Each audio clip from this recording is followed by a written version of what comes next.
Seguir al Señor es uno de los retos más grandes que existen y una de las aventuras más interesantes al cual un ser humano se enfrenta. Su llamada es un reto permanente, ya que nos llama para ser testigo de Él. Pero al mismo tiempo, ser testigo de Él significa enfrentar su mismo sufrimiento y su misma cruz. Perdonar, recibir, dar sin esperar nada a cambio. Y es precisamente lo que este domingo, 13º del tiempo ordinario, el Señor nos invita a vivir. El Evangelio está tomado de San Lucas, en el capítulo 9, versículos del 51 al 62. Cuando se acercaba el tiempo en que tenía que salir Jesús de este mundo, Jesús tomó la firme determinación de emprender el viaje a Jerusalén. Envió mensajeros delante de él, y ellos fueron a una aldea de Samaria para conseguir alojamiento, pero los samaritanos no quisieron recibirle, porque supieron que iba hacia Jerusalén. Ante esta negativa, sus discípulos Santiago y Juan le dijeron: Señor, ¿quieres que hagamos bajar fuego del cielo para que acabe con ellos? Pero Jesús se volvió a ellos y les reprendió. Después se fueron a otra aldea. Mientras iban camino hacia Jerusalén, alguien le dijo a Jesús: te seguiré a donde quiera que vayas. Jesús le respondió: las zorras tienen madrigueras y los pájaros nidos, pero el Hijo del Hombre no tiene dónde reclinar la cabeza. A otro Jesús le dijo: sígueme. Pero él le respondió: Señor, déjame ir primero a enterrar a mi padre. Jesús le replicó: deja que los muertos entierren a sus muertos. Tú, en cambio, ven, sígueme y anuncia el reino de Dios. Otro le dijo: te seguiré, Señor, pero déjame primero despedirme de mi familia, de mi padre y de mi madre. Jesús le contestó: el que empuña el arado y mira hacia atrás no sirve para el reino de Dios. Palabra del Señor. Gloria y honor a ti, Señor Jesús. Hoy el Evangelio nos invita a reflexionar sobre nuestro seguimiento al Señor, nuestro seguimiento a Cristo. Importa saber seguirlo como Él lo espera. Importa que nos comprometamos en su seguimiento y no hagamos un seguimiento mediocre, sino con el corazón entero. En la primera parte de ese Evangelio nos encontramos con Santiago y Juan, que aún no han entendido que seguir al Señor implica enfrentarse a desprecios y aberraciones, a dificultades, a insultos. Su seguimiento implica que otros no nos vean con buena cara. Implica que algunos nos van a odiar, nos van a despreciar y hasta nos van a cerrar las puertas. Santiago y Juan aún no han entendido o no han aprendido el mensaje del amor y del perdón. Es por ello que su humanidad sale de inmediato a flote cuando esta gente no le recibe en su casa. Señor, ¿quieres que hagamos caer fuego del cielo y los consumamos? Cuando alguien no nos recibe ni nos acepta, es lógico que nos enojemos y que nos pongamos furiosos. Es lógico que sintamos desprecios, pero el Señor dice: no es esa la solución, déjenlos. Su compromiso principal es anunciar, indiscutiblemente, si los aceptan o no los acepten. Déjenmelo a mí. No hay que utilizar la humanidad para destruir a otros. No hay que utilizar nuestra humanidad para anunciar el Evangelio. Hay que ir hacia adelante. Hay que hacerlo con prontitud, dejando que Dios actúe como tal. A veces nos mandan evangelizar y cuando alguien no lo acepta, comenzamos a hacer un conflicto por la fe. Comenzamos a hacer un conflicto porque no están de acuerdo con ese evangelio, porque están en contra, decimos, de esta gracia evangélica. No hagas conflicto. Escúchame bien, no hagas conflicto de la fe. Aprende a entender que el Señor nos llama ¿a qué?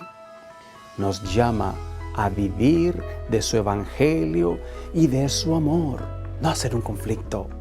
Si haces conflictos de fe, estás equivocado y estás mal. Si utilizas la fe para hacer una división, estás equivocado, estás mal. Es por eso que todas estas cosas, todas esas cosas que vemos continuamente, nos hacen sufrir. Estas situaciones que hacen de destrucción a causa de la fe. El Señor no es destrucción. El Señor no es división. El Señor no es en ningún momento una espada que parte a aquellos que no están de acuerdo con Él. El Señor nos invita a vivir con gracia y con alegría siguiéndole. En la segunda parte del Evangelio que hemos leído hoy, vemos a algunos que quieren seguirle, pero quieren seguirle a medias. Quieren seguirle a medias. Seguirle a medias no funciona. Señor, quiero seguirte, pero déjame primero ir a enterrar a mi padre. Déjame primero despedirme de mi familia. Déjame primero hacer otras cosas personales y después te sigo. El Señor no quiere las obras. ¿Entiende esto? No quiere las obras. Quiere que usted y yo le demos lo principal. Nuestra juventud, nuestra energía, nuestro entusiasmo, nuestros dones, nuestros carismas. No las obras. El Señor no es un pordiosero. Aprenda esto. Hay muchos que les queremos seguir, pero queremos anteponer nuestros propios compromisos, nuestra propia vida, nuestro razón de ser. No es el Señor, son otras cosas, pues el Evangelio de este domingo nos está invitando ¿a qué? Nos está invitando a ser conscientes de lo que somos y de lo que tenemos, de lo que somos y de lo que tenemos que dar en realidad. Querido hermano y hermana, usted está comprometido con el Señor. Óigame bien. Seguir al Señor no implica que usted esté metido en la parroquia o en la iglesia 24 horas al día, 365 días al año. No. Seguir al Señor implica que le demos nuestro ser de acuerdo a nuestra vocación específica. Ejemplo concreto. Hay muchos que trabajan en los diferentes ministerios de nuestras parroquias y eso es precioso, es perfecto, pero en sus casas hay un desorden terrible, y no me refiero al desorden físico que existe, no, interior. Hay matrimonios que en el grupo de oración, en el círculo de fe, en la ultrella o como le llame a su grupo de apostolado, son tan dulces, son tan cariñosos y amorosos, pero llegando a la casa todo cambia. Esos no han entendido el seguimiento del Señor. Candil de la calle, oscuridad de la casa. El primer seguimiento para un casado es su matrimonio, su familia, sus hijos, su casa, su hogar. Ese es su primer cometido. Ese es su primer elemento. Esa es su primer misión que tiene que cumplir. Sigue al Señor, comenzando por tu casa, con convicción. No te pongas cosas negativas, no te pongas otras cosas. Tu casa, después viene lo otro. El apostolado es fruto de ese elemento, es fruto de ese empeño por seguir al Señor. El apostolado viene a ser el compromiso que haces social y con el Señor. Pero primero es el Señor. Entiende esto, acepta esto por caridad y por convicción de fe y de amor. Preguntémonos, por ejemplo, si quienes nos rodean saben y viven verdaderamente nuestra fe. Si nosotros nos volvemos lámparas para ellos, todos podemos y debemos apoyar ese elemento evangelizador con nuestra acción y con nuestra forma de vida. Casados, hagan apostolado en su casa primero que afuera.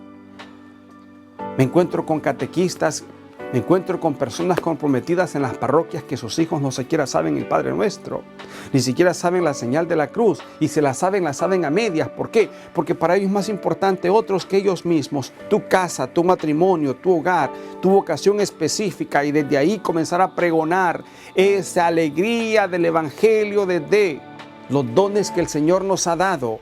Evangelizadores, primero evangelicen su casa, su vida, sus acciones, sus actitudes. Ahí tiene que ser el llamado. Seguir al Señor es un reto personal que todos y cada uno tenemos que hacer y que todos y cada uno tenemos que vivir. Inclusive yo, siendo sacerdote, tengo que vivir mi vocación con alegría y con entusiasmo de fe, con entusiasmo evangelizador, con entusiasmo de transformación, ser luz para los otros, ser luz para aquellos que lo necesitan. Queridos hermanos y hermanas, no actuemos nuestra fe dividiendo, no actuemos nuestra fe siendo mediocres, no actuemos nuestra fe desde una perspectiva fría. Hagámoslo con alegría, con unión en la fe y en el amor. Que el Señor Jesús, que nos llama a ser hombres y mujeres de fe, nos ayude a transformar, a vivir con alegría. Que el Señor les bendiga y les guarde de todo mal y les lleve a la vida eterna. Amén.